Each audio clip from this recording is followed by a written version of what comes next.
So having seen couple of case studies, now let us touch upon the analysis part. Then we shall get into the details of both design as well as the analysis. So we saw that finding max can be designed using at least two algorithms. Similarly, factorial followed by Fibonacci. So now you have a computational problem P for which you have more than one way of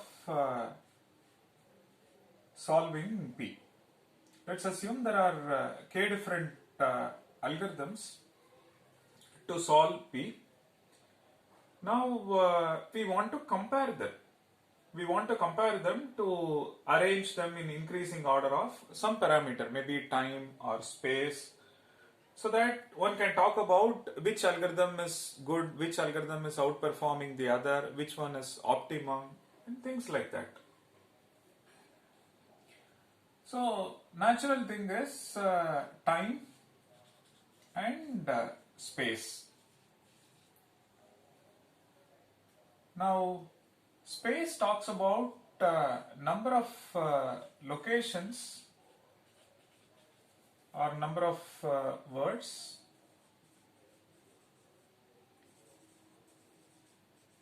used by the algorithm.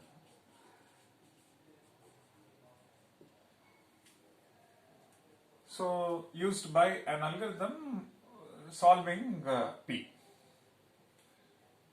And the time in time complexity, what does it refer to? Does it refer to system time, or is it something else? This is something one has to understand. Say let's fix some mission, say Intel i5 architecture. So you run algorithm A1 with respect to couple of inputs, take the average of time taken for input 1 and input 2, so on up to say input k. Then you take algorithm 2 and again take the average of with respect to input 1 what is the time, input 2 what is the time, and so on. Like that we do for each of them. Now we can arrange them. You pick minimum out of this. So the minimum out of this will tell you that suppose A3 is minimum, then A3 is the realization or an algorithm which is taking the least time of all. But the interesting part is this a good measure? Is this a right measure to compare algorithms? So the same algorithm, you change the mission to some other architecture, maybe AMD, even say Intel, say i7. So when we change the architecture, over here we may say A3 is example, we say A3 is minimum. When we change the architecture, it may so happen that maybe algorithm A7 is minimum. And when we change to some other architecture, it may be the case that A5 is minimum. So this can happen.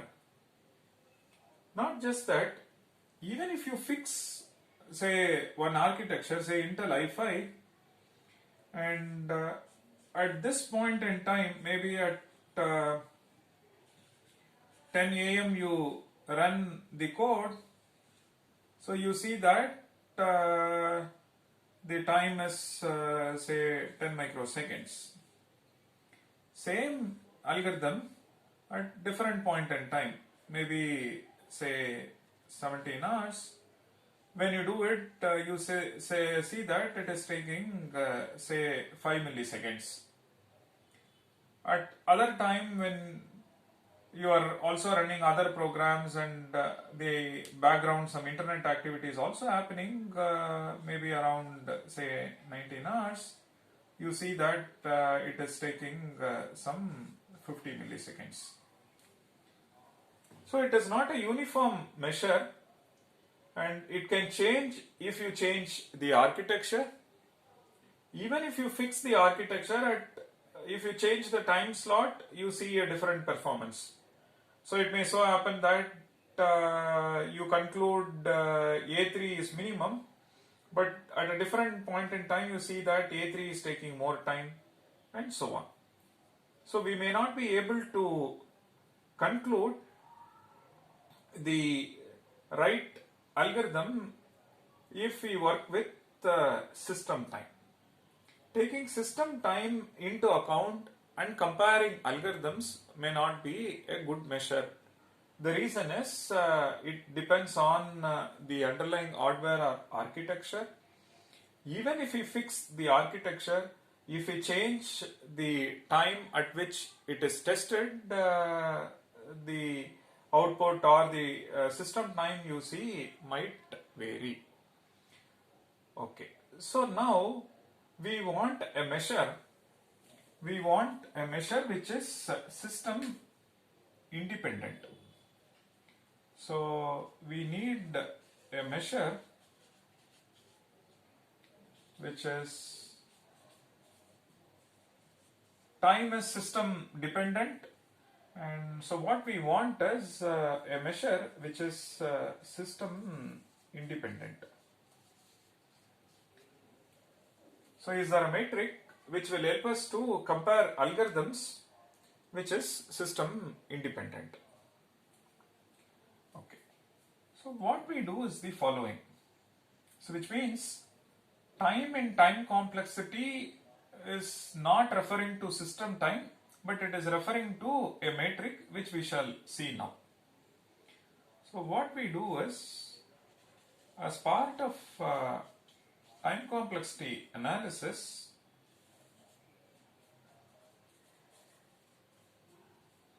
we shall focus on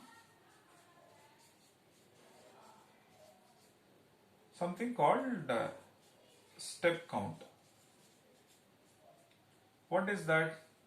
Step count is precisely the count or frequency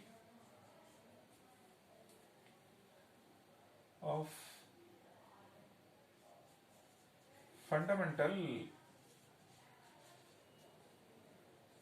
operations. We also refer this as primitive operations.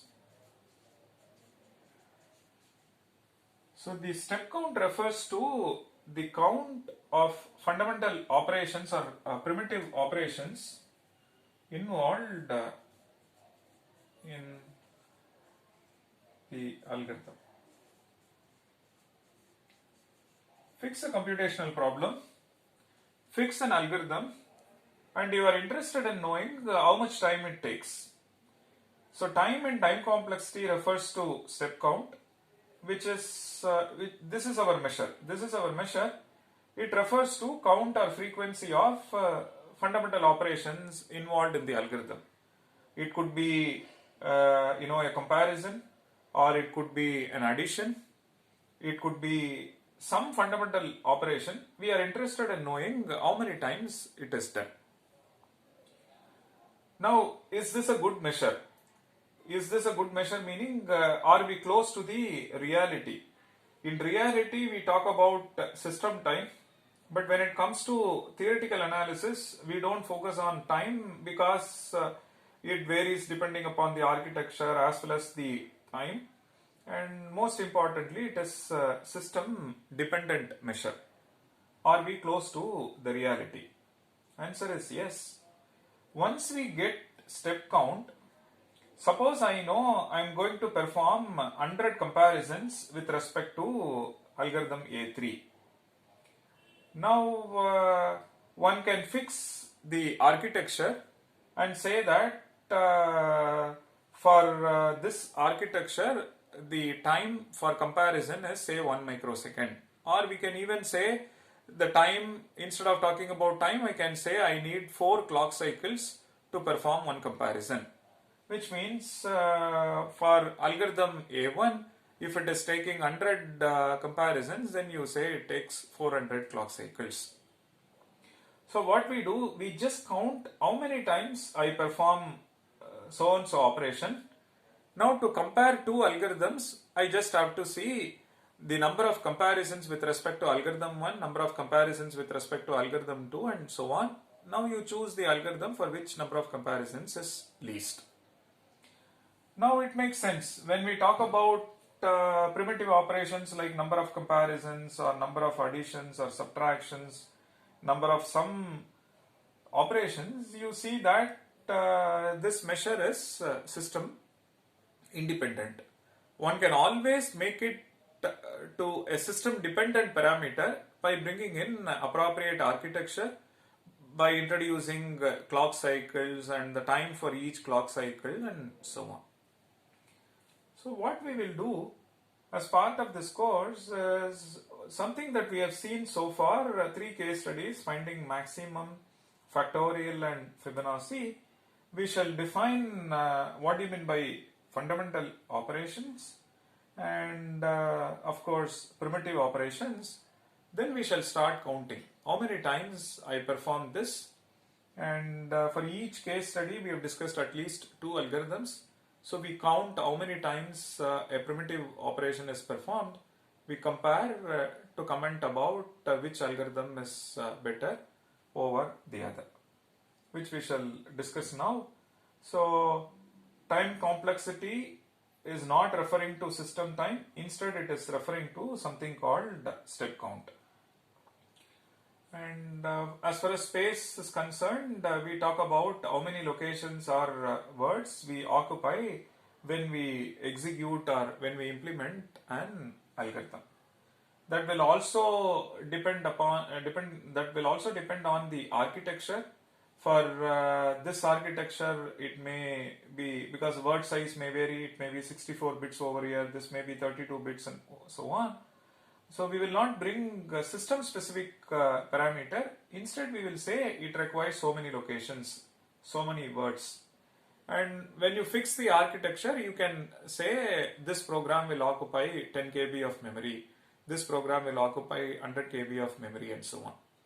But at the top level, without bringing the architecture into the consideration, we shall simply comment on number of locations occupied by this algorithm as say 100 locations or 100 words.